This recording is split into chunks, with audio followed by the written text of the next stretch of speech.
సినిమాలో మిమ్మల్ని ఎక్కడన్నా 1% డిస్సాటిస్ఫాక్షన్ చేసినా నా ఇంటి అడ్రస్ పెడతా రండి.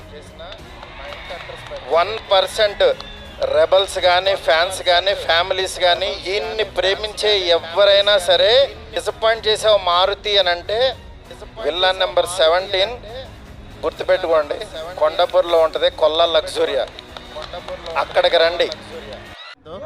చాలా హ్యాపీగా ఫీల్ అవుతున్నారు. నాకు చాలా బాగా వర్కౌట్ అయింది. నెక్స్ట్ లాస్ట్ క్లైమాక్స్ అయితే ఈ സിനിമ ഹൈലൈറ്റ്గా.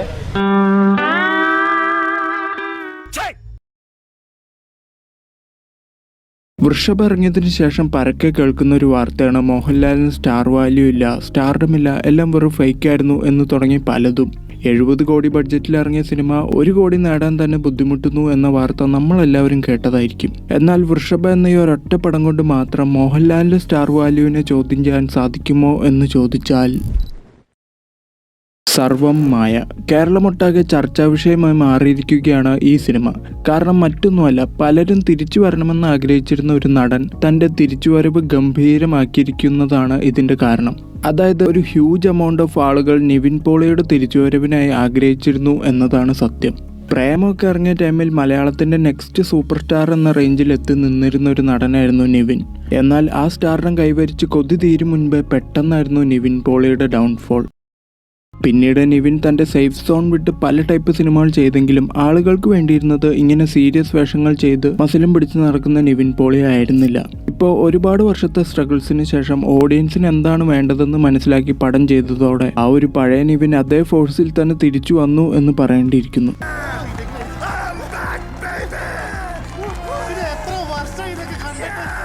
ഇത്ര വർഷത്തിനിടയ്ക്ക് നെഗറ്റീവ് റിവ്യൂ എന്ന ഒരു പടത്തെ പോലും സേഫ് സോണിലെത്തിക്കാൻ നിവിനെ കൊണ്ട് സാധിച്ചിരുന്നില്ല.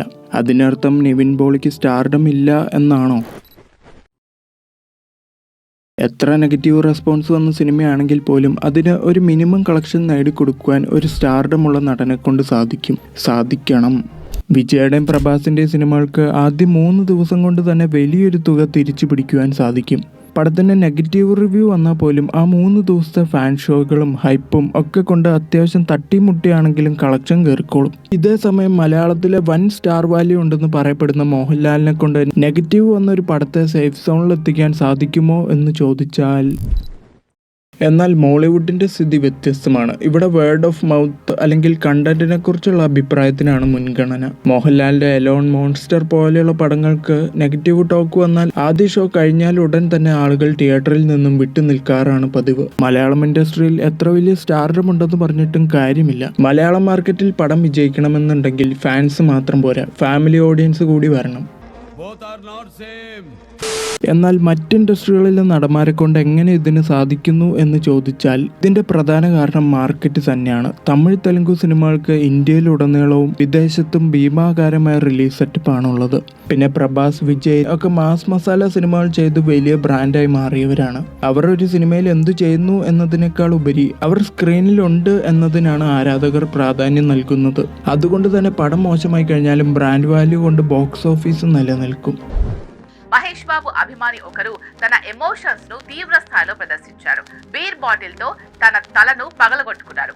తల నుంచి రక్తం కారుతూ ఉండగా అదే రక్తంతో సినిమా ఫ్లెక్సీకి తిలకం దిద్దడం అక్కడున్న వాళ్ళని భయాందోళనకు గురిచేసింది. എന്നാൽ മോഹൻലാലിനെ പ്രേക്ഷകർ കണ്ടു വളർന്നത് ഒരു മികച്ച പെർഫോമർ ആയിട്ടാണ്. ഒരു മാസ് ഹീറോ മാത്രമായി ലാലേട്ടനെ നമുക്കാർക്കും ഒതുക്കി നിർത്താൻ സാധിക്കില്ല. ഒരു 40% ആളുകൾ അദ്ദേഹത്തിൻ്റെ മാസ് റോളുകൾ കണ്ട ആരാധകരായവരാണെങ്കിൽ ബാക്കിയുള്ള 60% ആളുകളും അദ്ദേഹത്തിൻ്റെ അഭിനയ പ്രാധാന്യമുള്ള റോളുകൾ കണ്ടിട്ടാണ് ആരാധിക്കാൻ ആരംഭിച്ചത്. സോ വൃഷഭയൊക്കെ പോലത്തെ പടങ്ങളിൽ മോഹൻലാൽ എന്ന നടൻ്റെ ക്രാഫ്റ്റ് ഉപയോഗിക്കാതെ വെറും വിഷ്വൽ എഫക്ട്സിനും മാസ് എലമെന്റ്സിനും മാത്രം പ്രാധാന്യം നൽകുമ്പോൾ പ്രേക്ഷകർക്ക് അത് ഉൾക്കൊള്ളാൻ കഴിയുന്നില്ല. പടത്തിന് നിലവാരമില്ലെങ്കിൽ അദ്ദേഹത്തിനെ സ്നേഹിക്കുന്നവർ പോലും സിനിമയെ തള്ളിക്കളയുന്നു എന്നതാണ് സത്യം. ആനയ്ക്ക് ആനയുടെ വലിപ്പം അറിയില്ല എന്ന പഴഞ്ചൊല്ല് പക്കയായിട്ട് മാച്ചാവുന്ന ഒരു വ്യക്തി കൂടിയാണ് മോഹൻലാൽ. ഇന്ന് വൃഷഭയുടെ ബോക്സ് ഓഫീസ് കളക്ഷന്റെ പേരിൽ മോഹൻലാലിനെ കളിയാക്കുന്നവർ അറിയേണ്ടതായ ഒരു കാര്യമുണ്ട്. ലോകമെമ്പാടും വൻ ഹൈപ്പിൽ റിലീസായ ബാഹുബലി 2 ഒട്ടുമിക്ക ഇൻഡസ്ട്രികളിലും സകലമാന റെക്കോർഡുകളെയും തൂക്കിയടിച്ച് ഇൻഡസ്ട്രി ഹിറ്റായി മാറി. അന്ന് കേരള ബോക്സ് ഓഫീസിനെ പിടിച്ചു നിർത്തിയത് മോഹൻലാലിന്റെ പുലിമുരുകൻ എന്ന സിനിമ മാത്രമാണ്. അതായത് അന്ന് സാക്ഷാൽ ബാഹുബലി 2 വരെ പരാജയപ്പെട്ടത് മോഹൻലാലിന്റെ മുന്നിലാണ്. അതേപോലെ തന്നെ ലിയോയുടെ ഹയസ്റ്റ് ഫസ്റ്റ് ഡേ റെക്കോർഡ് ഇനിയും ഒരു 10 വർഷത്തേക്ക് ആരും തൊടാൻ പോണില്ല, അത് തൂക്കാൻ പാകത്തിന് ബോക്സ് ഓഫീസ് പവറുള്ള ആരും തന്നെ മോളിവുഡിൽ ഇല്ല എന്ന് പറഞ്ഞ് വെല്ലുവിളിച്ചപ്പോഴും ആ വെല്ലുവിളി തകർത്തെറിഞ്ഞ് പലരുടെയും വായടപ്പിച്ചതും ഇതേ മോഹൻലാലിന്റെ സിനിമ തന്നെയാണ്. എമ്പുരാനെങ്ങാനും പോസിറ്റീവ് റെസ്പോൺസ് വന്നിരുന്നെങ്കിൽ ഏത് ലെവലിൽ പോകുമായിരുന്നേനെ. ഇതൊന്നും മനസ്സിലാക്കാതെ അങ്ങേര് വൃഷഭ, കണ്ണപ്പ പോലത്തെ കോമാളി ലെവൽ പടങ്ങൾ ചെയ്തുകൊണ്ടിരിക്കുന്നത് എന്തിനാണോ എന്തോ. ചുരുക്കി പറഞ്ഞാൽ നെഗറ്റീവ് റിവ്യൂസ് വെച്ച് മറ്റ് ഇൻഡസ്ട്രികളിലെ താരങ്ങൾ പിടിച്ചു നിൽക്കുന്നത് അവരുടെ മാർക്കറ്റിന്റെ വലിപ്പവും ആരാധകരുടെ പിന്തുണയും കൊണ്ടാണ്. എന്നാൽ മോളിവുഡിന്റെ കാര്യത്തിൽ കണ്ടന്റിനാണ് മിക്കപ്പോഴും കൂടുതൽ പ്രേക്ഷക പിന്തുണ ലഭിക്കാറുള്ളത്. അതിൻ്റെ ഏറ്റവും വലിയ ഉദാഹരണമാണ് മഞ്ഞുമൽ ബോയ്സ്, ആവേശം, ലോക പോലുള്ള സിനിമകൾ. എന്നിരുന്നാലും മലയാളത്തിലെ ഏറ്റവും വലിയ ക്രൗഡ് പുള്ളർ അത് മോഹൻലാൽ തന്നെയാണ്.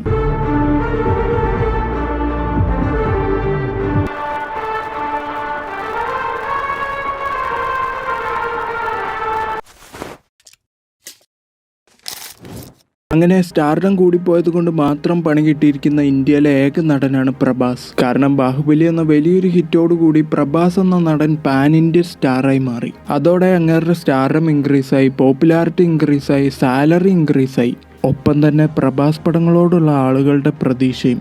ഇത് കാരണം പ്രഭാസിനെ കൊണ്ട് പഴയതുപോലെ സിമ്പിളായ ആക്ഷൻ പടമോ റൊമാൻറ്റിക് പടമോ ഒന്നും തന്നെ ചെയ്യാൻ സാധിക്കാതെ പോയി. ഓരോ പ്രഭാസ് സിനിമകൾ ഇറങ്ങുമ്പോഴും എല്ലാ ഓഡിയൻസും അടുത്തൊരു ബാഹുബലി പ്രതീക്ഷിക്കുന്നു. ഇങ്ങേരും അതിനനുസരിച്ച് ഹെവി VFXനെ മാത്രം നമ്പി രാധേശ്യാം, രാജാ സാബ്, ആദിപുരുഷ് പോലെയുള്ള പടങ്ങൾക്ക് മാത്രം കൊണ്ട് തലവെക്കുകയും ചെയ്യുന്നു. ശരിക്കും പറഞ്ഞാൽ ഹൈ ബഡ്ജറ്റ് സെറ്റുകളോ VFX ഒന്നും ഡിമാൻഡ് ചെയ്യാത്തൊരു കഥ പോലും പ്രഭാസിന്റെ കയ്യിലേക്ക് എത്തുമ്പോഴേക്കും അതിനെ ബ്രഹ്മാണ്ഡമാക്കി മാറ്റിയെടുക്കുവാന്ന് തോന്നുന്നു.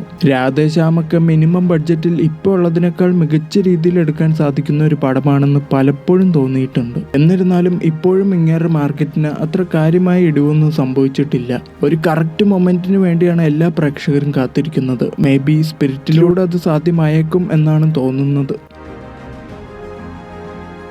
Oh, that's a cut off from a scene. Cut off from a scene, and I thought like, how should I present him? After so much Bahubali, stress. what will I? It has to be something, yeah. So yeah, so that way, yeah.